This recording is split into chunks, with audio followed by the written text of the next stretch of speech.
বিধানসভা। যে notorious criminal যাকে মমতা ব্যানার্জি ডাইরেক্ট সার্টিফিকেট দেয় তুই বোম্বা দিস, তার কাছ থেকে গোলাপ ফুল আশা করা যাবে? তার কাছে গোলাপ ফুল আশা করা যাবে না। এখানে কি তৃণমূলের ছেলেরা নাই শিক্ষিত যারা, তাদের হাতে কোথায় দায়িত্ব দিচ্ছে? তাদের হাতে দায়িত্ব কোথায় দিচ্ছে? ইয়াং অনেক ছেলে আছে, শিক্ষিত ছেলে আছে, এনার্জেটিক ছেলে আছে, যাদেরকে দায়িত্ব দিলে ভাঙড়ের হতে রেশার হিসেবে, রাজনৈতিক রেশার হিসেবে কে কতটা কাজ করতে পারছে। কিন্তু দুর্ভাগ্যের বিষয় ওই নটোরিয়াস ক্রিমিনাল তুই বোম্বা দিস এই ধরনেরদেরকে নেতৃত্ব দিলে ও গোলাপ ফুলে হবে না, ওই এখানেই ওরা পঞ্চায়েত ভোটের সময় যে অন্যায় করছে সেটা হবে। কিন্তু ব্যাপারটা হচ্ছে তৃণমূল কাকে কি দায়িত্ব দেবে সেটা তো আমি জোর করতে পারি না।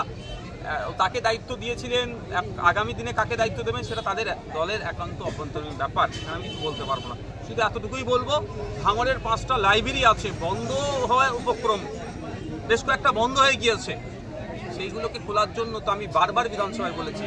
ওই সরকার সাহেব তো আমার কথার সাথে সাই দেয়নি সেই সময়।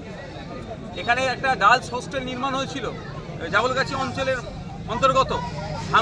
ভাঙড়ের মাইনরিটি তথা মুসলিম মেয়েরা উচ্চশিক্ষায় শিক্ষিত হবে থেকে পড়াশোনার জন্য হোস্টেল হয়েছিল, কিন্তু দুর্ভাগ্যের বিষয় সে হোস্টেল আজও পর্যন্ত চালু হয়নি, অন্য কাজে ব্যবহৃত হচ্ছে। এই ধরনের প্রতিটা ক্ষেত্রের কথা আমি বিধানসভায় উত্থাপন করেছি। আমি দায়িত্ব নিয়ে বলতে পারি, গর্ব করে বলতে পারি, ভাঙড়ের মানুষ আমাকে বিধানসভায় পাঠিয়েছে।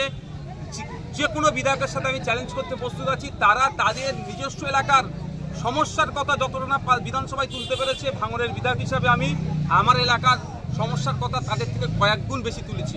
কিন্তু এই বিমাতৃসুলভ আচরণের জন্য সংবিধানকে প্রাধান্য না দিয়ে গণতান্ত্রিক পরিবেশকে বজায় না রাখার ফলে আজকে ফুলফিল হচ্ছে না।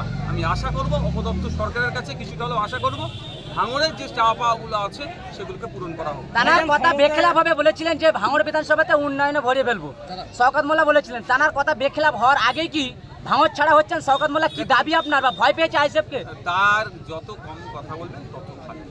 ভাইজান ক্ষমতায় আছে তৃণমূল, ভাঙড়বাসী রাজ্য প্রশাসনের হচ্ছে দুয়ারে সরকার দেখেছে বা দুয়ারে বিধায়ক, এটা কি মূলত রাজনৈতিক স্বার্থ না মানুষকে পরিষেবা দেওয়া? আজকে এটা নতুন করে নয়, আমি বছর খানেক আগেও এখানেই এই জায়গাতে এসে আমি বসেছি। সব দিক তাকিয়ে ভাই আমি এখানে এসে বসেছিলাম বছর 1.5 আগে। তো আমি ভাঙড়ের বিভিন্ন জায়গায় চেষ্টা করি সেখানে গিয়ে সাধারণ মানুষের সাথে মিশে যাওয়ার। অনেক সময় অনেকে সহজে যোগাযোগ পায় না, অনেক ক্ষেত্রে থাকে, কিন্তু আমি সহজে মিশে যাই। আমি প্রথম বছর বিধায়ক হওয়ার পরে আমি মিশে ভাঙড়ের মা বোনদের সাথে কথা বলে যেটা পেয়েছিলাম সেটা কি, বিধবা ভাতা নিয়ে অনেকটাই সমস্যা। আপনি খোঁজ নিয়ে দেখবেন 2019 সালে আমাদের রাজ্যের বিধবা ভাতার সংখ্যা কত ছিল। তারপরে এখানে আমি কথা বলে মা বোনদের সাথে যে আউটপুটটা পেয়েছিলাম সেটা নিয়ে আমি কনসার্ন ডিপার্টমেন্টাল মিনিস্টারকে জানিয়েছিলাম, বিধানসভায় বলেছিলাম বিধবা ভাতা নিয়ে অনৈতিকতা হচ্ছে। তারপরেই বেড়ে দেখবেন কয়েক লাখ বিধবা ভাতার সংখ্যা বেড়েছে। এটা আমার কাজ, একটু বিভিন্ন জায়গায় গিয়ে বসে সাধারণ মানুষের সাথে কথা বলে যে সমস্যাগুলো আছে সেগুলো শুনে সমাধান আমার যদি ইনস্ট্যান্ট করা সম্ভব হয় সেটা করে দিই, অন্যথায় যেখানে গেলে সমাধান হবে সেই জায়গায় এই মেসেজটা আমরা পৌঁছে দিই। ভাঙড় কৃষি প্রধান এলাকা, আর সেই কৃষি প্রধান এলাকার ভাঙড়ের কৃষি জমি একের পর এক রিয়েল এস্টেট কোম্পানি গ্রাস করছে।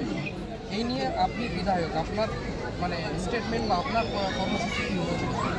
আমার কাছে একটা ডেটাও এসেছে, লেটেস্ট বলছি, প্রায় 3 থেকে 3.5 বিঘা জমি পুকুর সেটাকে নষ্ট করে দেওয়া হচ্ছে, সেটাকে বুঝিয়ে প্রমোটিং করা হবে। তো এই বিষয়ে আমার কাছে যে লেভেল থেকে খবর এসছে তাদেরকে বলেছি লোকাল থানায় যে একটা প্রতিবেশী হিসাবে কমপ্লেন দাও আর আমার কাছে কপিটা দিতে। আমি কয়েকদিন অপেক্ষা করছি। আর এই ভাঙড় বিধানসভায় হেভি অংশের একটা ওয়েটল্যান্ড আছে, সেটাকেও বুঝিয়ে কেউ পার্টি অফিস, কেউ বিলাসবহুল বাড়ি, কেউ প্রমোটিং করছে। কোনো মতেই কৃষি জমি আমরা বিহাত হতে দেবো না।